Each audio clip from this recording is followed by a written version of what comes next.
Hey guys, welcome back. So today we want to talk about replica firearms from World War II, specifically German firearms. Not very common, but the ones that are out there are generally of pretty poor quality, aren't very good replicas at all. Now we've seen companies out there trying to bring other replica guns to market.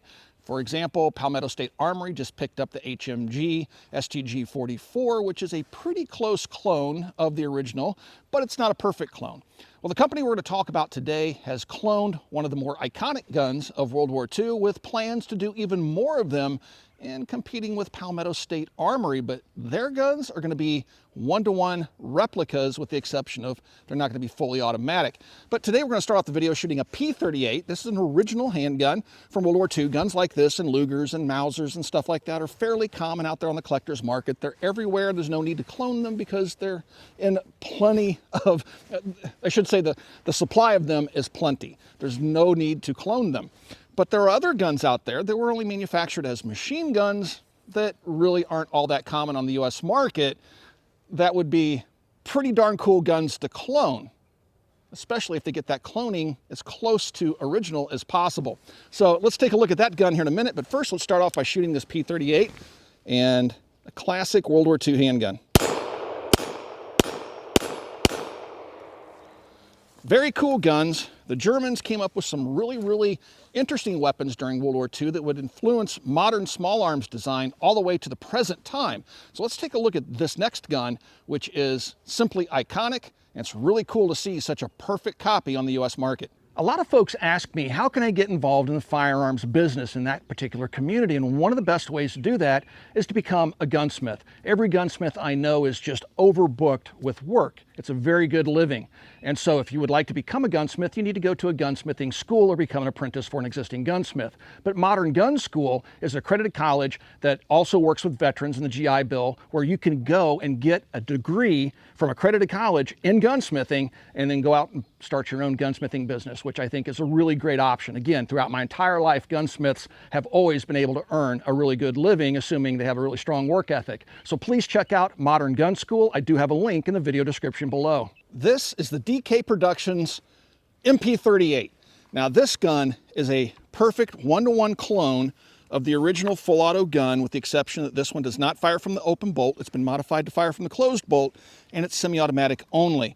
But aside from that, the dimensions, the manufacturing techniques, things like that have cloned this gun near perfectly, including the operating mechanism inside here, which there have been other products like this gun that have come to the US market that were replicas of the MP40 or the MP38 that didn't have the proper bolt and recoil assembly inside of there. They're kind of, I don't know, toyish, if you will. This gun is anything but a toy. If you pick this thing up and look at it, just playing with it, you would probably not know that this was a replica. They've cloned everything from the markings, the Waffenops, everything about it. Now the MP38 and the MP40, they're different guns. The MP38 predates the MP40. It was more costly to manufacture the MP38, had much more machined parts, where the MP40 would make use of stampings to reduce the cost of manufacture. And so their cloning of the MP38 is one of those things that I find really interesting, because this would be the higher quality of the two guns, the two submachine guns used in World War II. Now you notice there's a big hole back here. That's because this is a pistol.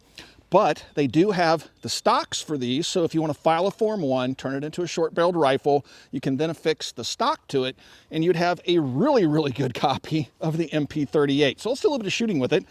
So you'll notice I have the bolt locked to the rear, and this is a function very similar to the original. There are a couple of different charging handle types that they manufacture. This would be the later type of charging handle. This one, if it were used on an MP40, it would look probably a little bit more correct. The other one's just a simple little trigger shape charging handle. The original is designed to lock into the position here, push it forward to lock in. If the cut was made in the receiver, to lock the bolt home for the open bolt version. So if you had a loaded magazine in the bolt home, if you dropped it, the gun wouldn't slam fire. But because this is not an open bolt, there's no need for that provision. But other than that, you can pull the bolt to the rear, lock it to the rear, just like the original. Grab one of the magazines, insert it into the gun, and charge it by releasing the bolt, and then just do some shooting with it. Now, it does have a cross block safety on it, which would not be correct, but that's for safety purposes. So to put it on fire, just push it to the left. The gun is now ready to fire. Keep your fingers away from the ejection port there and just, you know, kind of hip fire it.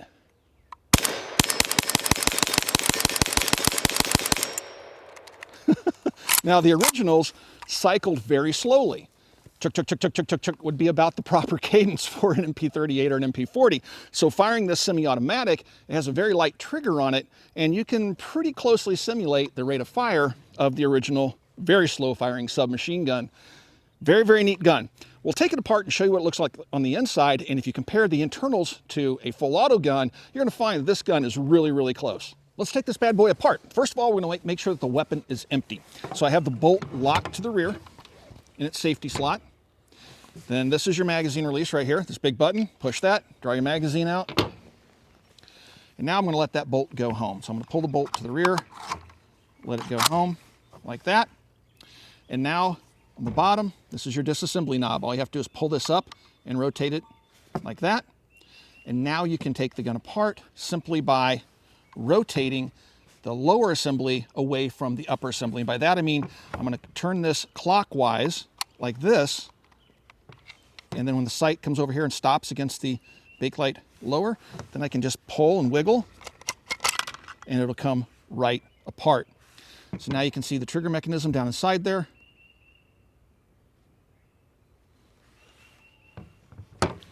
And now to take the bolt out, I just draw the bolt to the rear.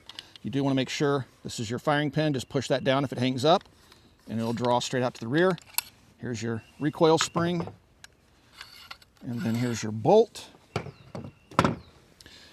The original would be designed differently, but here's your firing pin. And then inside there is a firing pin spring. So that's fully disassembled.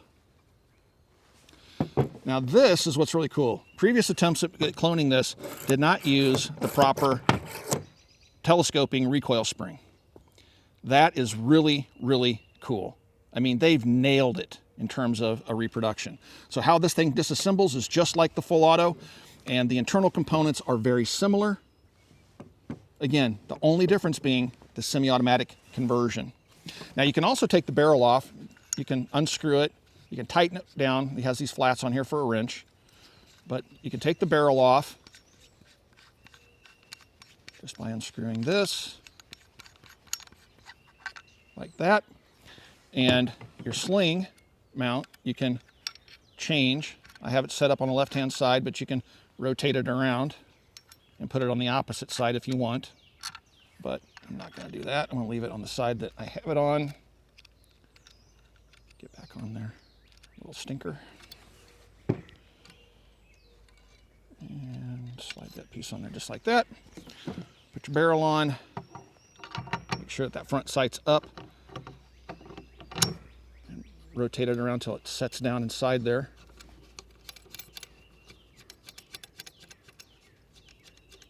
It has indexing tabs in there. There it goes. It'll sit down in there. It'll index properly so the sights align. And then just screw that down. And again, you can put a wrench to it if you want, but that's how you would take the gun apart. Overall, the quality, the fitment of this thing is outstanding. So let's put the MP38 back together.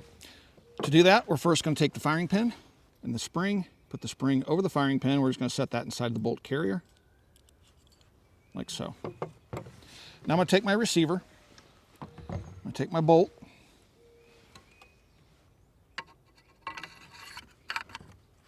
I'm going to slide that in. I'm just going to push it forward for now so that I can see this bar. I'm going to take the recoil spring. Now you'll notice on the very end of the recoil spring there's a little cap that can rotate. Make sure that cap has that trough aligned. I'm going to slide that in the rear of the receiver, and you'll see how that engages with the firing pin. Wiggle this around. See how they fit together right there? Now I'm going to push down on this and slide this rearward. I'm going to put it in that locked position with the recoil spring sticking out the rear.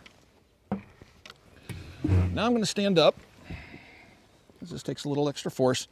Now the way the gun comes apart, remember how this rotates in the receiver clockwise? So what I'm going to do is set the recoil spring in the rear, and I'm going to push down on the recoil spring. And it's just going to go together like that. And I'm going to push down until it pops.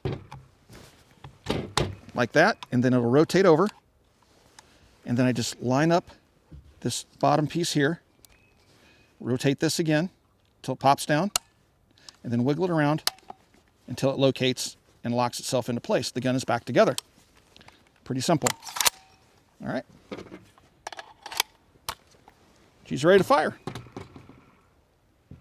It's really shocking how authentic this reproduction is. They had to manufacture every single small part to replicate the originals. And that contributes to the really, really high price of the gun. They're retailing for $4,500. I know that's huge sticker shock, but keep in mind, these guns are in very limited production. They're having to manufacture every single one of these parts from scratch, and that's just going to be expensive. The only way to get the cost down on something like this is to mass produce it. And right now, they're just not capable of doing that. They're doing these limited production runs, and they're using the money to pay for the R&D from several years, moving over to the United States, setting up a factory in the United States, which cost them millions and millions of dollars. They're trying to recoup all those R&D costs and all those manufacturing setup costs, and that's why these things are going to be really expensive. Now, collectors are going to clamor for these things. It's no different than when some of those STG 44s, about 200 of them came in from Germany years ago. The collectors snatched them up, and the prices on those things have skyrocketed. Now, DK Productions is actually looking to do other replicas, not just the MP38. I'm not going to go into those details, but let your mind imagine what some of the really cool guns that the Germans developed during World War II were, and yes, they're working on those guns. So I'm really excited to see where they go with this. The guns are beautifully made. Authenticity, again, is through the roof, and collectors are going to absolutely love these things. Reenactors are definitely going to want to get their hands on them. Now, they do plan on staying in production with these, so maybe the prices will come down over time as they spin up the production and get more units out on the market. I certainly hope so, because I'd like to see these things come down in price so more people can afford them. If you guys would like to support us here at the Military Arms Channel, the best way to do that is to become part of our Patreon family. There's a link in the video description below. Also, right here on YouTube, you got the little join button and the thank you button underneath the video player you're watching right now. Mash either one of those buttons, and you can support us right here on YouTube in the age of demonetization. And last but not least, swing by, check out Copper Custom. Thank you for 15 years of support, and we'll talk to you guys soon.